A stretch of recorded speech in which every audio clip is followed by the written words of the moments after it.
Hi everyone, thanks so much for joining us today. My name is Becky Siekmeyer and I'm the Program Director for the SciTechsperience Internship Program. I'm here with my colleague Piper Cleveland, who is the Communications and Marketing Specialist for SciTechsperience. Piper is going to be riding shotgun today and fielding your questions.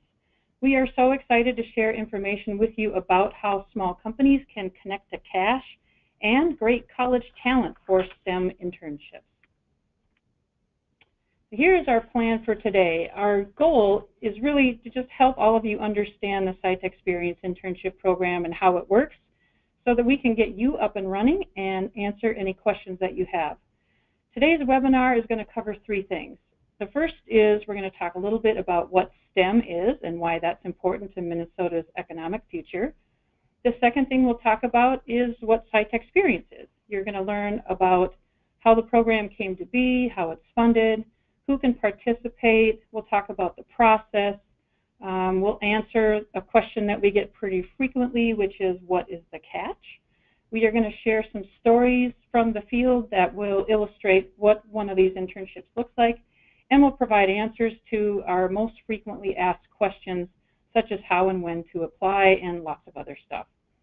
And finally, we'll talk about how to get started with the program. If you have any questions during the presentation, please type them into the questions window at any time. You'll find the questions window in the top right corner of your screen. There's an orange arrow, and if you click on that, the control panel will pop out, and the questions box is about halfway down the panel. All right, before we jump into the presentation, let's cover just a few housekeeping items. If you've dialed in by phone and haven't already done so, please select telephone in the control panel and enter your audio PIN number in the audio panel, and that will help eliminate echo. And if you're having any technical or sound issues, please contact GoToWebinar at the link shown on your screen, or give them a call at 1-877-582-7011. You have all joined this webinar in listen-only mode, which means that everyone except for me, the presenter, is muted. But as I mentioned, we do really want to hear from you and make sure that we answer all of your questions. So go ahead and use that questions window at any time in the control panel. Piper will be monitoring that box and will be sure to let me know when any questions come up. If you'd like to review this webinar later, because it's bound to be fascinating, you will be sent a recording via email if you registered for the webinar in advance. And eventually we're going to get a recording up on our website, and it will be found on our blog page. All right, with that, to kick things off, let's do a quick poll to get a better understanding of who's joining us today. So Piper is going to launch our first poll. And what we're looking for is which of these best describes your organization. Are you a for-profit company, an economic development organization, a nonprofit association or organization, a government agency, or other? If you could please make your selection, we'll keep the poll open for about 15 seconds. And so go ahead and respond now. Again, for-profit, economic development organization, nonprofit, government agency, or other. So we'll leave the poll open for just a few more seconds. Okay, Piper, let's go ahead and close the poll and share the results and see how we're doing. What's our top category? For-profit companies. That's excellent. All right, that is our target audience, so that's awesome.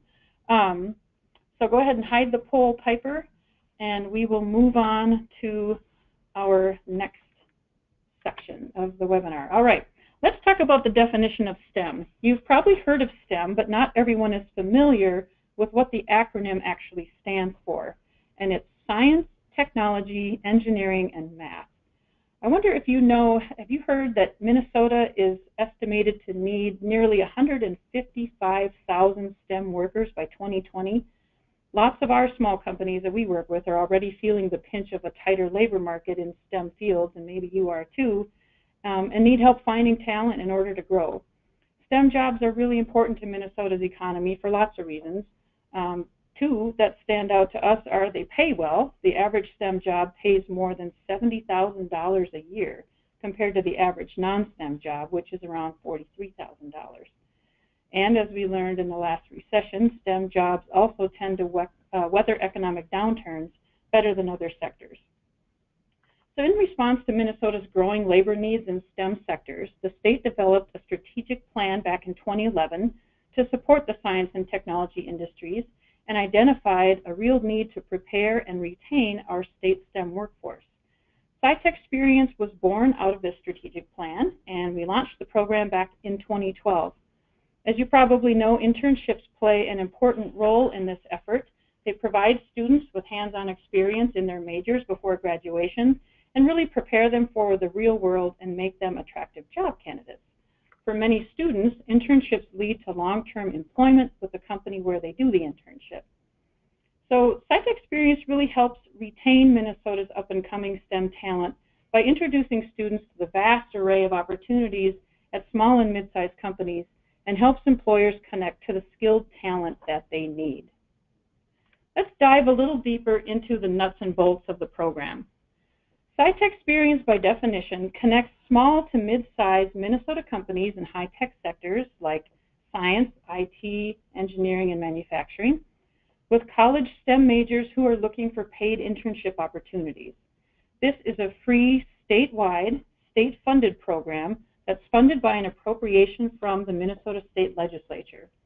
The program grant is managed by DEED, or the Department of Employment and Economic Development, and it's administered by the Minnesota High Tech Association, which is known to many people as MHTA. So that's where Piper and I work.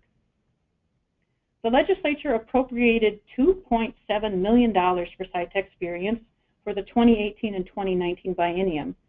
Most of this funding provides employers with a cash wage match of 50% of an intern's wages. I'm going to say that again. It's a cash wage match of 50% of an intern's wages.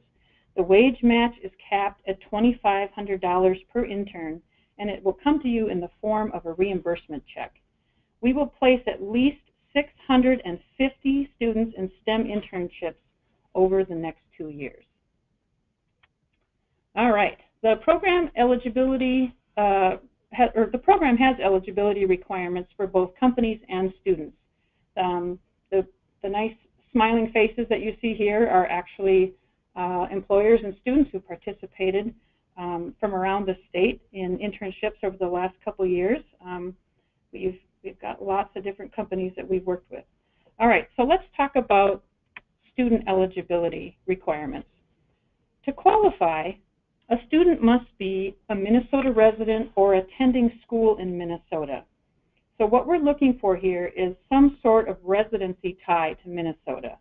For example, a student who is from Minnesota and goes to school here, or if they're from out of state and attend school in Minnesota, in both of those scenarios, a student would qualify as long as they meet the rest of the eligibility requirements.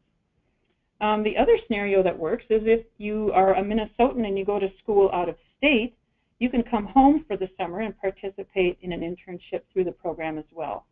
Really the only scenario that doesn't work is if a student has no residency tie whatsoever to Minnesota. So for example, if a student is from Fargo and goes to school at Iowa State, there's no residency tie to Minnesota. Hopefully that's clear. Students must be at least 18 years of age or older, and they must have a GPA of at least 2.5 and be currently pursuing a STEM degree. Associate's degree students and bachelor's degree students both need to be halfway through their degree program at the time they apply. So associate's degree students must have 24 credits completed, and bachelor's degree students need to have 60 credits completed. These are the benchmarks that are considered to be the halfway point of these degrees.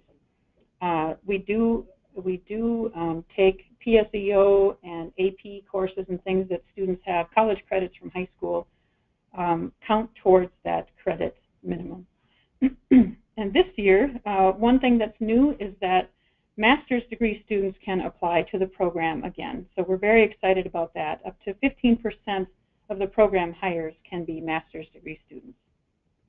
Unfortunately, we are not able to accept students who have already graduated. As I mentioned, they need to be currently pursuing a STEM degree.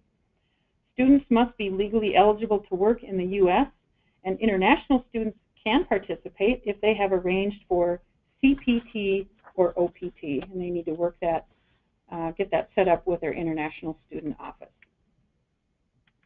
All right, well, we are often asked, where do the students in the pool come from? And the answer is lots of different places. We attend career fairs at public and private 2- and 4-year colleges and universities all across Minnesota. We work with college career centers and STEM student groups to host information sessions on college campuses. And information can be found on just about every college job board across the state and on social media outlets. So word really gets around. More than 10% of last year's applicants actually came from Minnesotans who attend college out of state. In 2017, there were more than 1,400 applicants to SciTechsperience, and we're currently on track to have at least 1,600 applicants this year. Again, if you have any questions at any time, feel free to pop a question into that question box on your control panel. All right, let's take a look at eligibility requirements for companies. We are looking for small to mid-sized for-profit companies who are doing business in Minnesota. We define company size based on the number of employees a company has. So what's new this year is the employee cap is now the same in the metro area as it is in greater Minnesota.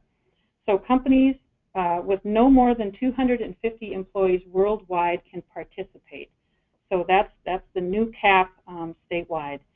And so again, what we're looking for is not just the number of employees a company has in Minnesota, it's your worldwide total. All right, companies must offer a STEM internship that provides hands-on industry experience. So what we're looking for are internships that offer insightful and practical hands-on training that, when leveraged with a student's college education, is going to help that student achieve a full-time job in their field of study when they graduate. So duties in these internships should include things like analysis and problem solving, maybe some product development or design, testing, implementation, troubleshooting, research, and field or laboratory work. So positions that primarily involve administrative tasks or marketing, sales, purchasing, or production and assembly are not going to be a good fit for the program. As I mentioned earlier, this is a statewide program, and the dots on the map represent all the cities where we had at least one internship last year. We've had internships in more than 70 cities across the state since the program started in 2012, and we are always anxious to add more. All right, let's take a look at the type of industries involved in the program. Targeted industries include the ones that you see in the list here, and if you're wondering, the highest number of internships over the past few years have been in IT and manufacturing, followed by biotechnology and engineering services. But we'd like to see increased participation across all sectors. I also want to add that we will consider internships in other industries as well if the company can provide a STEM internship with a suitable mentor and meets all of the other eligibility requirements. So for example, a couple of years ago we had an architectural firm in St. Paul that was small enough to participate, but large enough to have its own in-house tech support department. Because they were offering a solid IT internship and had someone to mentor the student, we went ahead and approved that position. What questions do you have about eligibility for companies or students?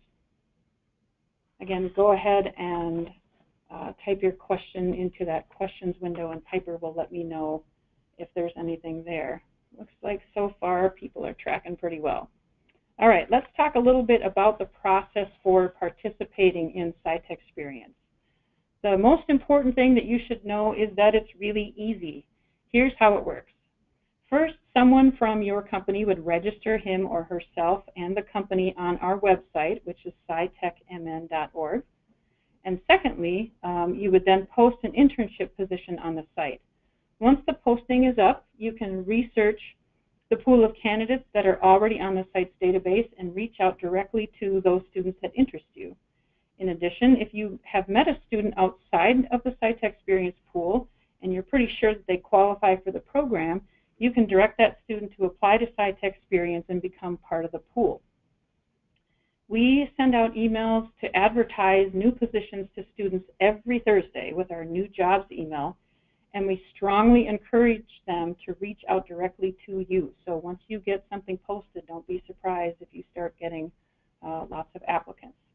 In other words, there's two-way communication between students and employers. I like to say it's sort of like eHarmony for internships. All right, next the company decides who to interview and makes the hiring decision. So we do not tell you who to hire. That is your decision. All right, we have a question. Yes, okay. The question is, what is the minimum length of time for an internship? And if you can hold on for just a couple minutes, I'm going to get into that in our frequently asked questions section. So hold on to that thought for just a second. All right. So as I was saying, we don't tell you who to hire. That is your decision. And once you've hired a student, you simply let me know who you've hired, and I secure a wage match for that internship. Keep in mind that wage matches are available on a first-come, first-hire basis, so be sure to let me know when a hire is made. Finally, when the internship is complete or you've reached $5,000 in gross wages paid, whichever comes first, you will submit a simple one-page form along with supporting documents like a payroll summary and timesheets to SciTechsperience, and MHT will then send you a check for 50% of the intern's wages up to $2,500. All right, this all sounds great, right? Registration is easy. We have hundreds of pre-screened applicants to choose from. You can even add candidates to the pool. You decide who to hire, and you find talented students to boost your company's productivity and bring in fresh perspectives. And then we send you a check that covers 50% of the student's wages up to $2,500. It's amazing, right? Oh, let's be honest. You weren't born yesterday. This all sounds too good to be true, right? So there must be a catch. Some kind of hidden fee in the fine print or a ton of paperwork to get the reimbursement, right? Nope. There is no catch other than you have to actually hire the student. But there are no fees for employers or students to use the program, and the reimbursement process really is simple. Okay, now that we've got that cleared up, let's review the answers to some frequently asked questions. First of all, this is a year-round program, but our official program year runs from September 1st to August 31st. It essentially follows the school year. So when you hear back to school ads, you'll know that our new program year is about to begin. Again, the employer chooses who to interview and who to hire. And if you find an intern candidate outside of the SciTechsperience pool, you can ask the student to register to become part of the pool if they meet program eligibility requirements. Here's a nice fact to know. Each company can hire up to 5 students through the program year. There is no lifetime limit, but there is a limit per program year. Students, on the other hand, can only have 1 internship per program year through SciTechsperience, but they can have additional internships in different program years. All right, try to stay with me. This gets a little complicated. You can rehire the same student for more than 1 internship and get a wage match both times as long as the second internship is in a different program year than the first one, and the student has had at least an 8-week break in service with your company between the 2 internships. All right, so let's break that down with an example. If a student had an internship with your company from May 15th to August 15th, they could come back for a second internship starting around October 15th, which is roughly 8 weeks later.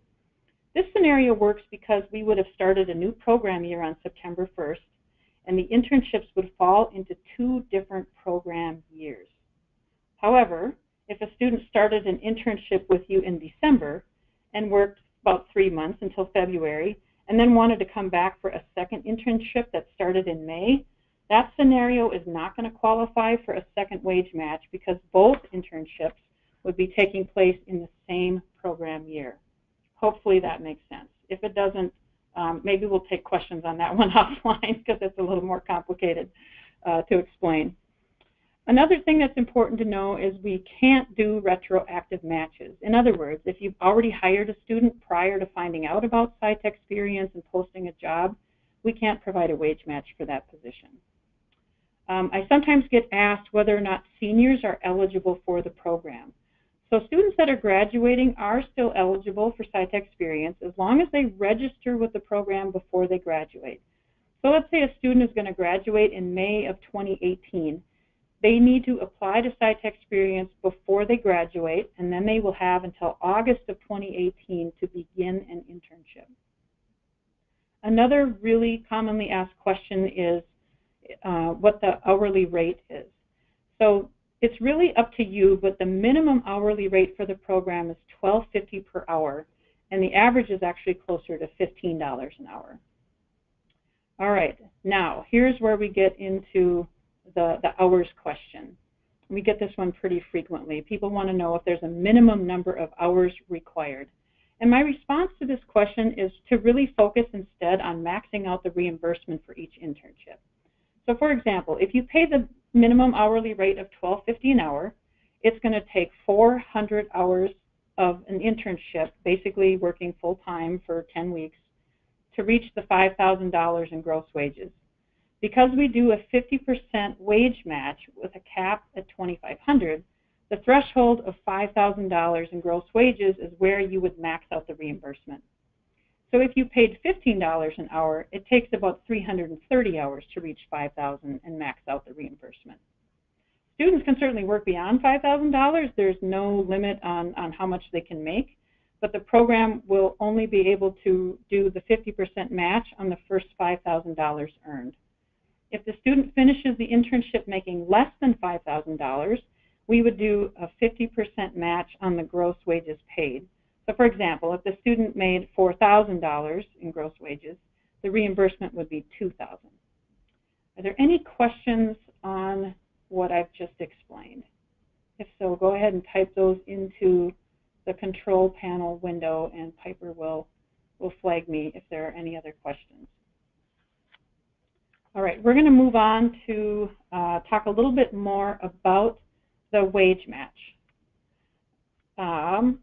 So it's a 50% match on the intern's wages. We have 340 wage matches available for the current program year. And as of today, there are 297 grants remaining. As I mentioned earlier, the matches are available on a first-come, first-hire basis, meaning that when you let me know that you've hired a student from the SciTechsperience pool for a position you posted with us, I will reserve a wage match for you. All it takes is an email or phone call with the student's name. We've got another question. Yes, Piper. What are the tax consequences to the company for the reimbursement or wages? The tax consequences to the company. That's a really good question. If you could send me an email with that question, I'm going to have to talk to we don't usually get into that, but I'll have to find out. Someone at DEED would be able to answer that question for you. So my email address is Becky S, that's S as in Sam, at mhta.org, and that will be on the final screen here in a few slides. So that's a good question. Sandy Berger. All right, Sandy, I'll look for that email from you, and we'll see if we can get an answer on that.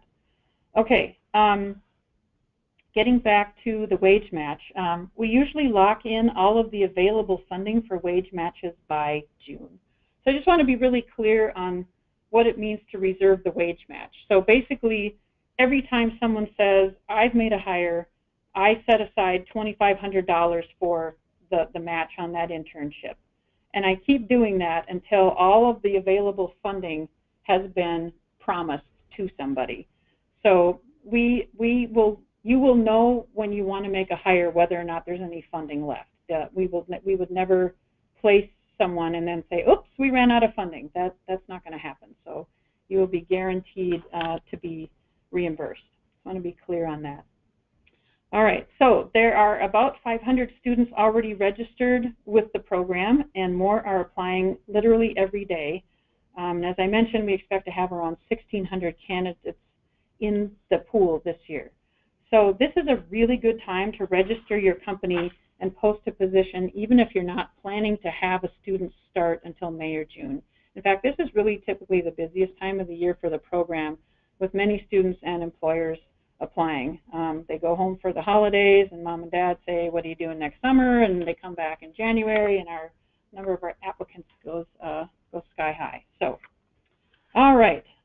Before we describe what a SciTechsperience internship looks like, we're going to take our second poll, which Piper is going to launch now. And the question that we have for you is, does your company have an internship program, an existing program? Simple yes or no. And again, we'll leave the poll open for 10 to 15 seconds, and then we'll see how we're doing here. Piper, can you see what percentage of people are? 55%. Okay, so if we could get that number up a little bit higher, that'd be awesome. So Piper will keep the poll open for a few more seconds, and we'll try to get a few more responses. And all right, Piper, let's go ahead and close the poll, and if you could share those results. It's about half and half. Okay, well, excellent. Thank you for sharing that with us. The reason that we ask is because you don't have to have an established internship program. It's not a requirement of SciTechsperience. We have some really great resources to help you get started if you need them. If you go to our website and click on the blog page, it will look like this, at what you see on your screen. And on the right-hand side where you see this yellow circle, there is something that says categories, a little drop-down list. And if you click on that and select employer resources, a bunch of different things are going to pop up for you. So a couple of things that I wanted to draw your attention to are some previously recorded webinars. We have one on how to maximize your job descriptions to compete for great talent. There's one on interviewing interns and how to find a great fit for both of you. And we have another one called How to Host a Successful Internship for You and Your Student. And that one's really fun. It features two SciTechsperience employers who talk about what they did and how they set up their internships, and both had very successful outcomes on that. So we've also got some great blog posts on employer resources there as well. So be sure to check those out too while you're visiting. All right, let's talk a little bit about what a SciTechsperience internship actually looks like. Our first example is Sabrina. She was majoring in computer science at Augsburg University when she got an internship at a company called Third Iron. She was really interested in exploring library science, of all things, and Third Iron had an app called Browsine that was really intriguing to her. So Browsine makes scholarly journals browsable to researchers online. Anyway, Sabrina's duties involved writing code for the app and then testing an online promotional tool. It was really an interesting experience for Sabrina because Third Iron has a really unique work setting in that they are a distributed team with employees that work remotely and jointly on projects from several remote locations in Minnesota, Iowa, Missouri, Nebraska, and Kansas. It was also a really good experience for her because, unlike school, she had to learn how to jump into the middle of a project and then work with a team on coding versus building her own project from scratch. Our second example is Brendan. He's studying mechanical engineering at Itasca Community College. He's from Bemidji and worked at a hometown company called LaValley Industries. LaValley Industries makes material handling attachments, or great big things that allow workers in the pipeline and utilities industries to move really huge pipes and poles quickly and safely. So Brendan's job included testing prototypes of that handling attachment and then developing design solutions using a 3D modeling software program to fix the glitches. And we got to do a site visit with Brendan, and he told me that he wasn't sure if he would like working at a computer all day because he really likes to work with his hands. but he was having so much fun on his projects that he said he thought about it all the time, even when he was fishing, which I thought was really classic. All right, our third example is Adam. Adam and another SciTechsperience intern worked for an ag startup called Robot Systems, spelled R-O-W-B-O-T. Robot is developing this really cool device that goes on the ground between rows of corn and applies nitrogen fertilizer to the plants. So when the robot gets to the end of the row, it uses GPS to turn around and go back the other way down the next row of corn. It's super cool. Anyway, Adam is a mechanical engineering student at Mankato, and his work included troubleshooting the mechanical elements of the robot. So as you can see, these are really high-quality internships that give students a great sense of what it will be like to work in their field. And because these are high-caliber students, the companies get help solving real challenges at an affordable price and potentially find future talent for their teams. It really is a win-win for both students and companies, and also for the state of Minnesota when we can keep this talent right here rather than seeing them go out to the coast. There are several additional stories about SciTechsperience internships on our blog, so again, you'll find that at scitechmn.org. Does anybody have any questions about the types of internships that we are looking for? All right, we are going to move on to how to get started. All right, go to our website, which by now you should know by heart, scitechmn.org. And on the home page, click on the button in the blue section. It says Employers and Enroll Now. There's also a red button on the right side of the page that says Employer Enroll. So there's really three basic simple steps to registration. The first two you're going to want to do in the same sitting. And that is you're going to register yourself. Hold on, we've got one question. Yes, Piper? Would software testing qualify under STEM? Absolutely, yes. The question is, would software testing qualify under STEM? And the answer is yes, absolutely. All right, so let's go back to the registration steps. First of all, you're going to register yourself and create a username and password and enter your contact information. Then immediately following that, in step 2, you register your company. You're going to need an EIN, which is your federal tax ID number, your phone number, address, basic information, website, any social media outlets that you're on. But the most important thing about steps 1 and 2 is they need to be completed in the same session. Otherwise, you're going to have to start over. There's no way to jump back into the middle of the stream once you've left the site. So when steps 1 and 2 are complete, you can either move on to step 3 and post an internship position, or you can save and resume and come back and do that later. At that point, I'm going to get an email that lets me know you've registered, and I will log into the site to review your application.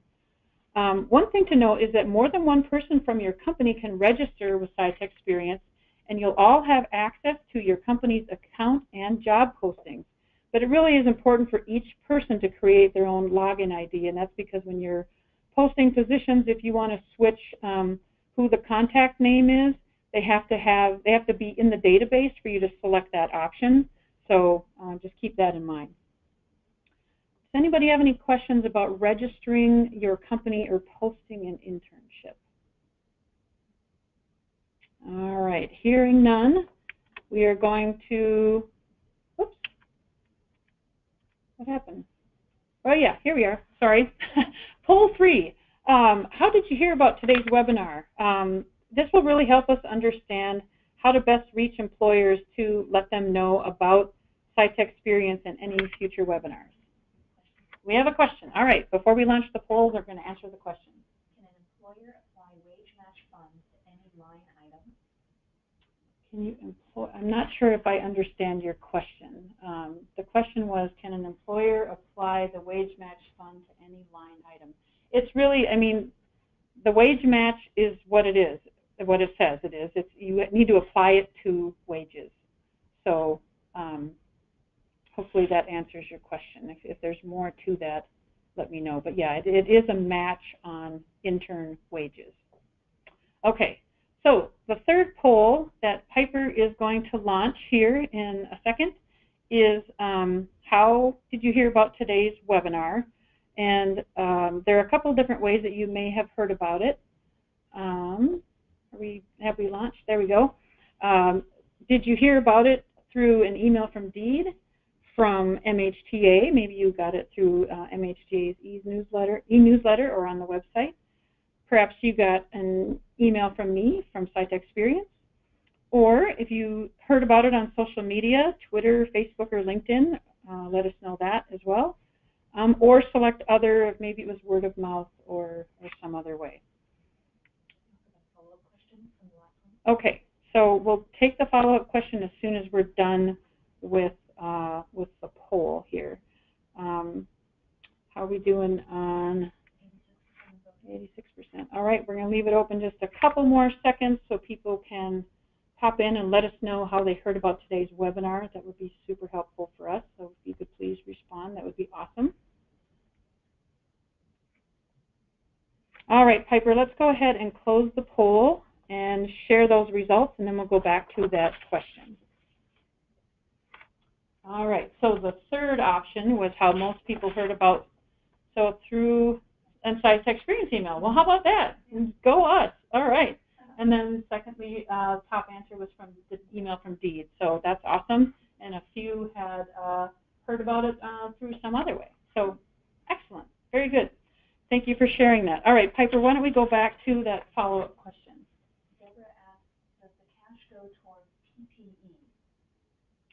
PPE? Deborah, I don't know what PPE means. Why don't we take that one offline? If you could send me an email that is going to be up here. I'm just going to go ahead and put our next screen up, Piper, if you want to hide the poll.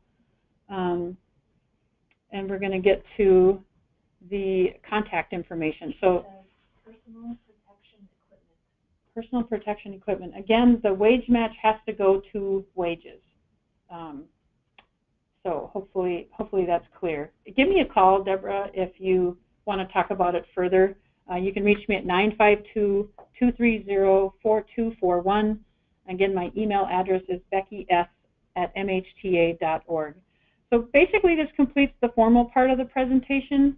Be sure to share this opportunity, this resource with your colleagues and any industry associations in your area. Before you go, we do have a handout for you. If you go to your control panel and go down to the section that says handouts, there's something called the 2018 Program Year Flyer for Employers. You can download that. You can also get that on our website, scitechmn.org. Click on the employer page, and on the right-hand side of the screen, it will say, click here for a program flyer.